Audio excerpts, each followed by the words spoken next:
اعوذ باللہ من الشیطان الرجیم بسم اللہ الرحمن الرحیم۔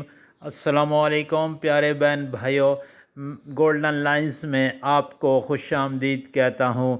اللہ پاک سے دعا ہے آپ کو عافیت کے سائے میں رکھے، آمین یا رب العالمین۔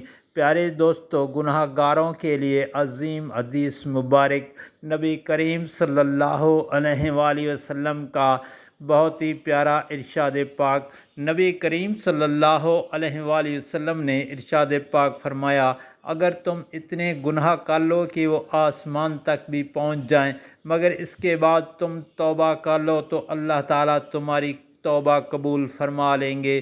پیارے دوستو، ابن ماجہ کی حدیث شریف ہے، اور اللہ پاک بہت غفور الرحیم ہے، اور جتنے بھی گناہ کر لیں لیکن سچی دل سے توبہ کر لیں، اللہ تعالیٰ قبول فرما لیتے ہیں۔ نبی کریم صلی اللہ علیہ وآلہ وسلم نے ارشاد پاک فرمایا، مومن مرد اور عورت پر آزمائشیں آتی رہتی ہیں، کبھی اس کی ذات پر تو کبھی اولاد پر اور کبھی مال پر، یہاں تک کہ جب وہ اللہ تعالیٰ سے ملاقات کرتا ہے تو گناہوں سے بالکل صاف ہو جاتا ہے۔ پیارے دوستو، ترمذی شریف کی حدیث شریف ہے، اور اللہ پاک سے دعا ہے نبی کریم صلی اللہ علیہ وسلم کے فرمان پر عمل کرنے کی توفیق عطا فرمائے، آمین یا رب العالمین۔ اور جب بھی آزمائش آئیں تو اللہ تعالیٰ کی طرف سے آزمائش سمجھ کر اس پر صبر کر لینا چاہیے، بہت بڑا اجر ہے۔ نبی کریم صلی اللہ علیہ وآلہ وسلم نے ارشاد پاک فرمایا، چار چیزیں خوش نصیبی میں سے ہیں: نیک بیوی، وسیع رہائش، اچھا پڑوسی اور عمدہ سواری۔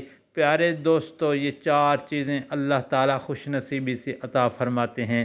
اس میں حسد و بغض نہیں کرنا چاہیے، بلکہ اللہ تعالیٰ کی رضا سمجھ کر اس پر راضی رہنا اور صبر و شکر کرنا چاہیے۔ نبی کریم صلی اللہ علیہ وآلہ وسلم نے ارشاد پاک فرمایا، اے عبداللہ بن قیس، کیا میں تمہیں ایک کلمہ نہ بتا دوں جو جنت کے خزانوں میں سے ہے؟ میں نے عرض کی، ضرور۔ ارشاد فرمایا، لا حول ولا قوت الا باللہ۔ صحیح بخاری کی حدیث شریف ہے۔ پیارے دوستو، اللہ پاک سے دعا ہے عمل کی توفیق عطا فرمائے، آمین یا رب العالمین۔ پیارے دوستو، اگر آپ نے چینل پر ابھی تک سبسکرائب نہیں کیا تو کائنڈلی سبسکرائب کر لیجئے گا، اور بیل کے آئیکن کو پریس کر دیجئے گا تاکہ ہر آنے والے نئی ویڈیو کا نوٹیفیکیشن آپ تک ضرور پہنچے۔ اللہ تعالیٰ آپ پر رحم فرمائے، آپ کی پریشانیاں دور فرمائے، آمین یا رب العالمین ثم آمین۔